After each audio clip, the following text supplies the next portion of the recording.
So I hate editing videos, and that's kind of why I've stopped uploading.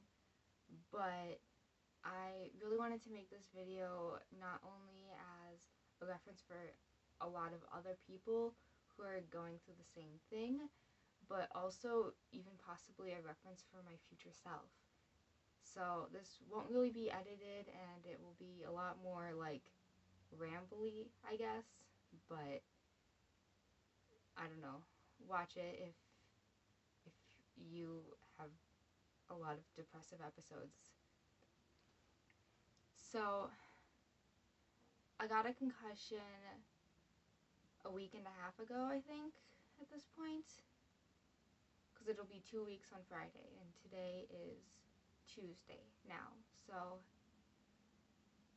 that was my third concussion, and there was a lot surrounding it. It was my second concussion working my job, and it was my second concussion within 3 months working that job. So it obviously became clear to me that that job really didn't care about my safety, and when I expressed these concerns and when I offered helpful solutions, they kind of just ignored me, and they didn't address them, and they said, well, if you think that there's going to be an issue, then let someone know and we can find another person to help you or whatever. And I'm like, yeah, I didn't think that I would get a concussion. If I did, then, I wouldn't do this. So there was that aspect, and I really want to leave my job now and find a different job, but I'm also a full-time student, so there's the classes, and then me trying to find a different job and not wanting to stay with this job, even though I've been with this job for 3 years. Like, it's the longest job that I've ever had, and they love my work ethic. They just don't care about me beyond that, and that's really hard to know when you've gotten so many injuries, and they like it when you work hard, but they don't like it when you work hard enough to get hurt. It's really hard to hear. So obviously there was all that, and I've had depression in the past. I'm on medication for it, and I manage it well normally, but if anything like this happens, a depressive episode is really likely to come around. Even if it's not a concussion, if it's something else, just sets your whole life off kilter a little bit. All of your health is so linked that even if something happens, you can start doing poorly in school or work or whatever your life is, and you can start doing bad mentally or physically. It's all so intertwined that just one thing can happen and lead to a depressive episode. What really made it worse for me was just the fact that I had all these different things leading into it, where I had the job and the school and the fact that it was my third one, and just a lot going on. I just got really worried. So getting out of a depressive episode is always really difficult, and you always want to just be done with it. You just want to pause and do something else. But my biggest problem personally is I always put too much stress on my responsibilities. I feel like I have such a responsibility as a student to do all of my homework and show up for class. And when I'm not able to do that, when I physically need to take a break and recover from my concussion, I feel guilty for not showing up to class. So the first step is taking a break, saying, it's okay to take a break and recover. Saying that to yourself and saying that to others, saying, hey, I need to recover, I will be gone, and I will be back soon. And if you can help me with that, that would be great. So a support system is so helpful. Not only just if you have a concussion, helping you get through that and helping take care of you and make sure that you're eating because obviously it's really hard to like make your own food if you're concussed. And it gets better through recovery and everything, because it's kind of like a 2 to 3 to 4 week process depending on how much you try to rush it. If you do everything perfectly, it'll probably be about 2 weeks, but no one's perfect. So having a good support system definitely helps with just that home stuff.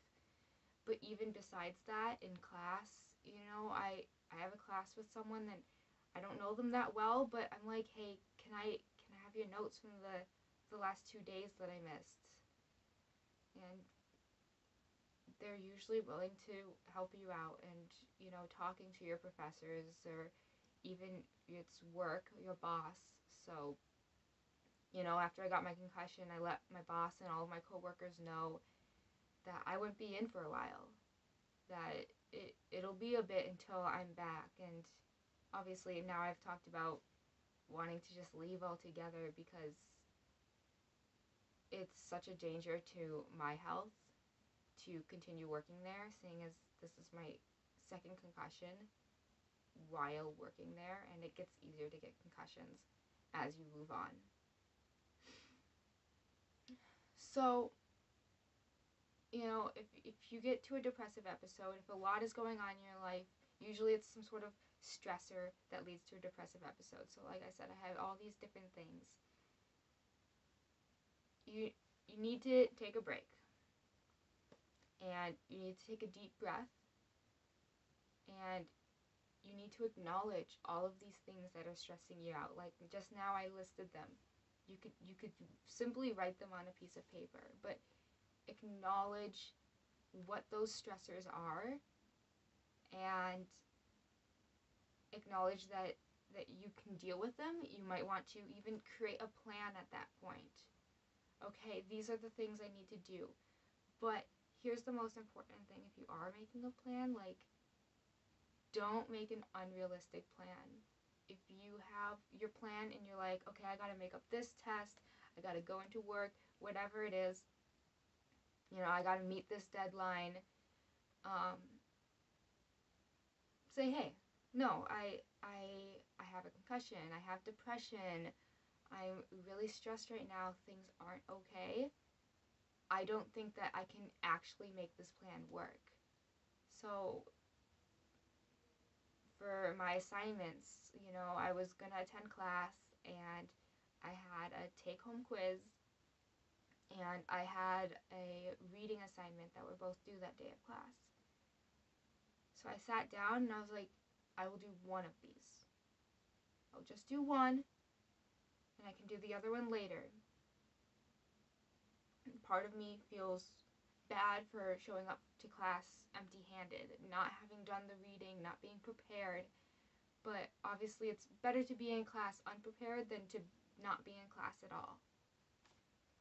So even just taking those baby steps of, hey, it's okay to show up to class without having done the reading, even if it's discussion based, talk with your professor, say, hey, I have a concussion, I can't really do the reading right now, but I don't want to miss this, and just sitting and absorbing the discussion. Even just being there and not necessarily participating, you still get so much of that information, that type of thing. So taking those baby steps and being realistic with yourself is so important.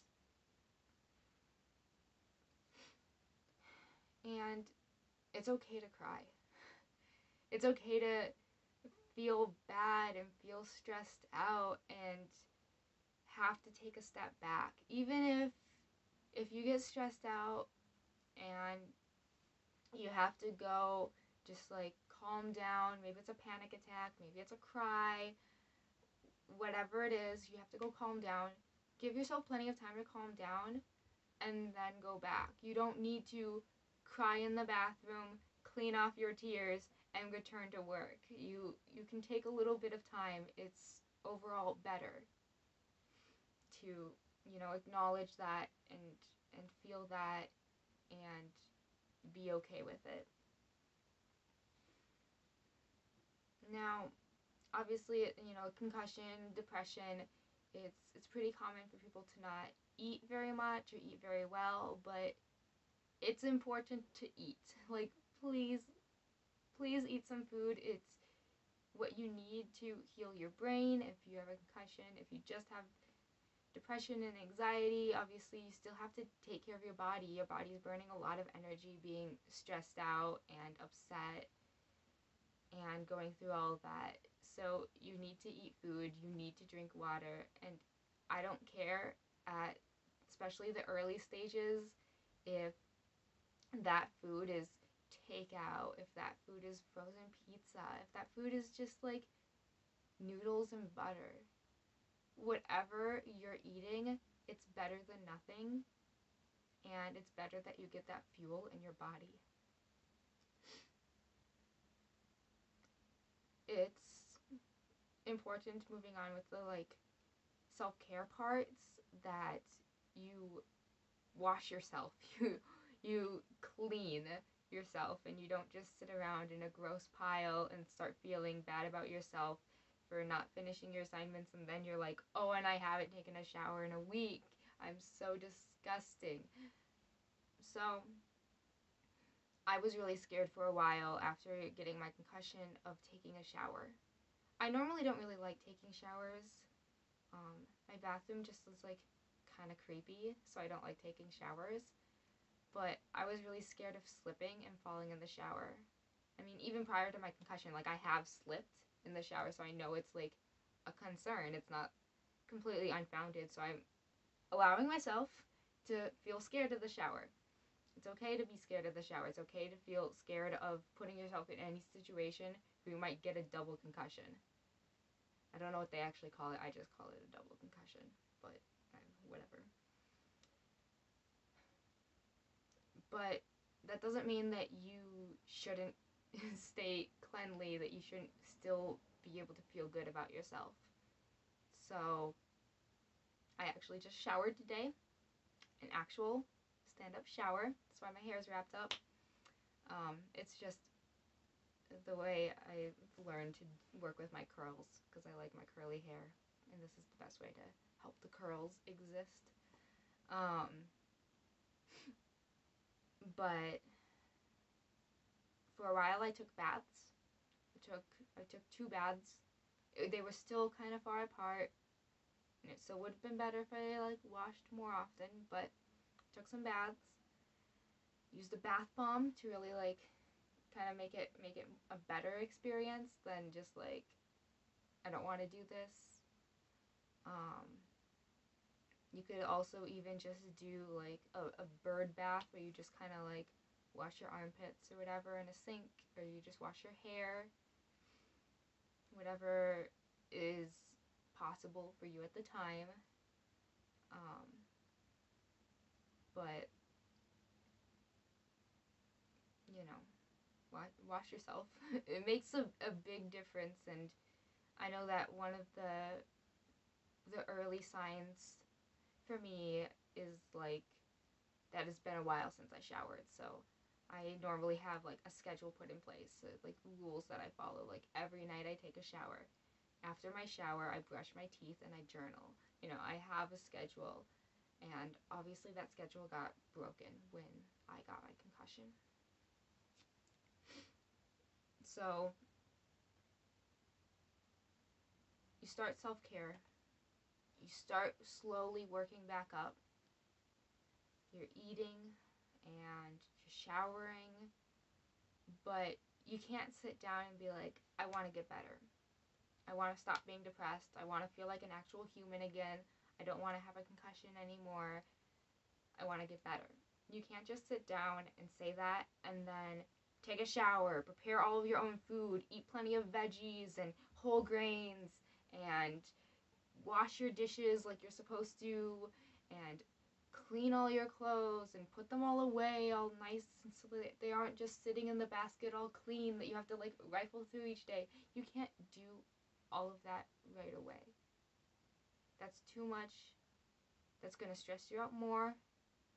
You might feel better for a little bit because you have control over your life, but that will stress you out a lot more to start doing all of it, it will exhaust you, and then you'll be trying to catch up on your work or your school or whatever you have, and you'll be doing all of these chores and you'll still be a little behind and a little bit exhausted, and it will catch back up to you and you will fall back.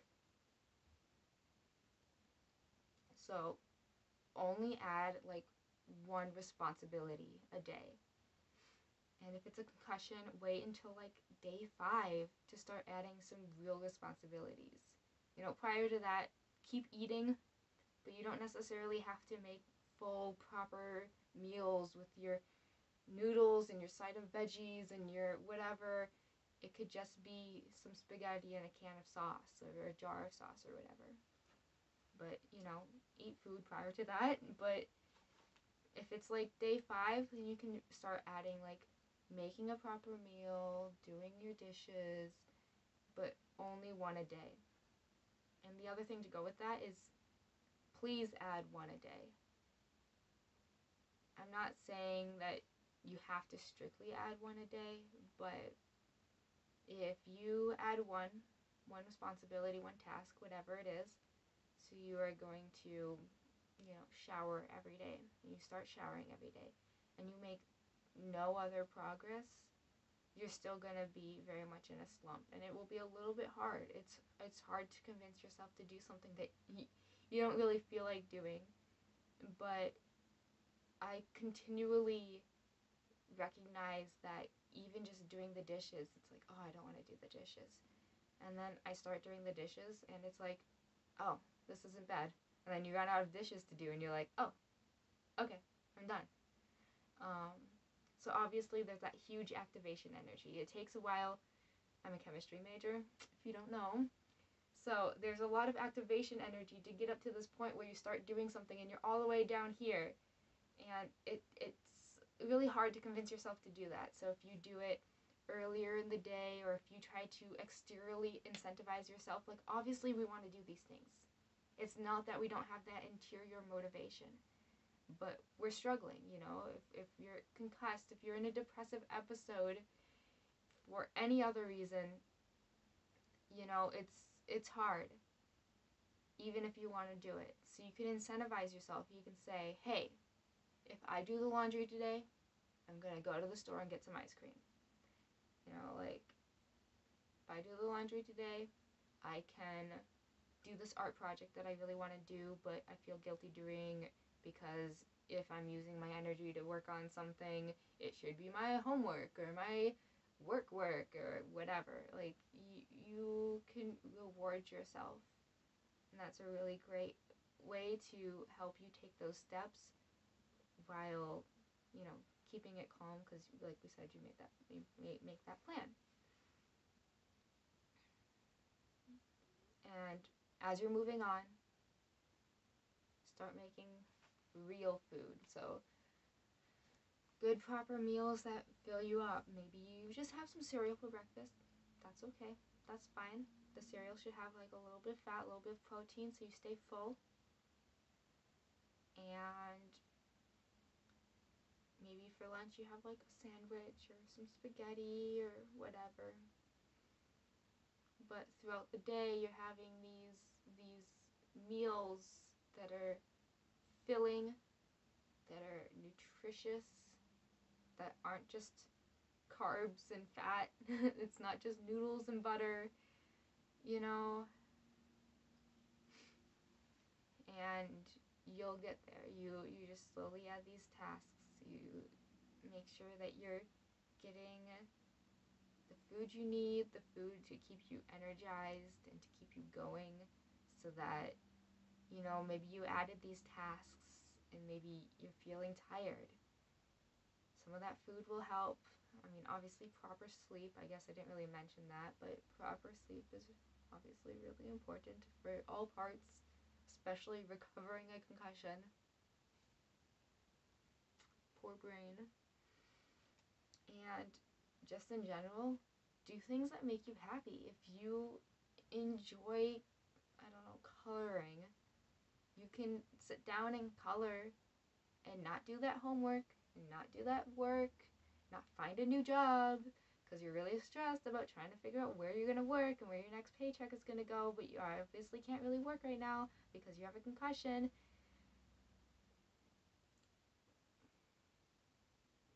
It's okay to just color.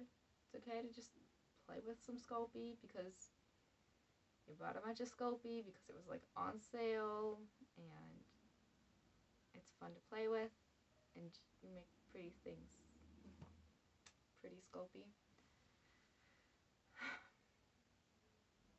It's okay. And it's easy to say that. It's easy to say it's okay. It's easy to say it will be okay. But it will. You just take these steps really slowly. And all these people in the world, they are so much more understanding than you give them credit for. So much more understanding than you give them credit for. If you tell them that you have a concussion, if you tell them you can't do something, they will get it. And maybe you have to go through some official bureaucratic BS channels, but on a human level, they will understand. We have empathy, crazy, I know, and they will understand that it's hard, and they will do their best to accommodate that. It'll be okay.